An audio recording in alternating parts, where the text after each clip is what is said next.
Baada ya mapigo kadhaa, wa Yemen walikasirika. Wahouthi wakasema hawawezi kuangalia kinachofanywa na Marekani. Wamesema kwamba wataiangamiza Israel. Na wakati huu katika kipindi hiki cha sikukuu, hasa wakati ambapo kumekuwa na watalii wengi katika nchi hiyo, wameanzisha mashambulizi ya makombora kwa kutumia makombora yao ya Palestine 2 katika kushambulia uwanja wa ndege wa Ben Gurion, uwanja mkubwa unaotegemewa na taifa hilo la Israel.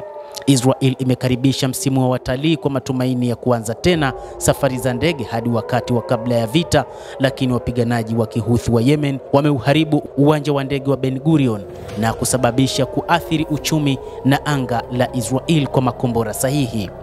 Kupitia shirika la habari la Pars Today, Wahouthi wanajua wanachokifanya, hasa wanapiga viwanja vya ndege kwa vile wanajua kwamba utalii wanaouharibu utaleta pigo la kiuchumi na kisaikolojia kwa Israel, na kwa bahati mbaya mkakati huu umekuwa na ufanisi, anasema mkurugenzi mtendaji wa wakala wa usafirishaji katika Quds ambayo inakaliwa na Israel. Kwa mujibu wa shirika la habari la Pars Today likinukuu kutoka shirika la habari la Fars, tovuti ya Marekani Media Online imesimulia katika ripoti kutoka kwa mamlaka ya sekta ya usafiri wa anga ya Israel kwamba ndege kadhaa za kigeni zimetishia kwamba ikiwa Yemen itaongeza mashambulizi kwenye uwanja wa ndege wa Ben Gurion, wataondoka Israel. Maonyo haya yametolewa huku uthabiti wa kiasi baada usitishaji vita mfupi wa Gaza ukizifanya baadhi ya ndege kurejea katika maeneo yanayokaliwa. Hata hivyo, kuanza tena kwa vita na mashambulizi ya kulipiza kisasi ya makombora ya Yemen yamewafanya wakabiliwe na tishio kubwa. Mkwamo wa utalii. Vyombo vya habari vinaripoti kwamba baada usitishaji vita mfupi ambao uliunda nafasi ya kupumua na kurejesha jamaa kwa mashirika ya ndege kabla ya likizo ya Pasaka, sekta ya utalii ya Israel imefika kwenye kingo kwa mara nyingine tena.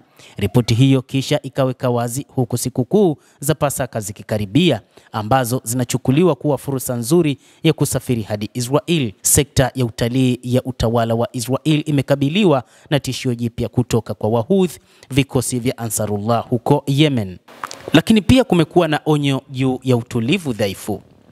Ami Alon, mkuu wa idara ya huduma za masoko katika wizara ya utalii ya utawala wa Israel, anasema katika mahojiano yake kwamba mashirika mengi ya ndege duniani yameanza tena shughuli zao na maonyo ya safari yamepungua, lakini kila kitu kinategemea kuendelea kwa utulivu. Hata hivyo, ripoti hiyo inasisitiza kuwa utulivu huu unaonekana kuwa tete sana, kwani mwishoni mwa mwezi uliopita Wahouthi walitangaza kwamba walikuwa wamelenga uwanja wa ndege wa Ben Gurion moja kwa moja. Kulingana na vyombo vya habari, mashambulizi hayo yanaweza kutatiza shughuli za ndege na yanaweza kuleta pigo kubwa kwa utalii wa ndani. Ben Gurion si salama kwa wakati huu kutokana na vikosi vya Yemen vya Wahouthi kutangaza wazi kwamba wakati huu watakuwa wakifanya mashambulizi ya kulipa kisasi kutokana na kile kinachofanywa na Marekani, lakini pia kile kinachofanywa na Israel kuwashambulia wa Palestina katika ukanda wa Gaza. Mtazamaji, endelea kutufuatilia, lakini pia usisahau kulike, usisahau kucomment na kusubscribe channel hii.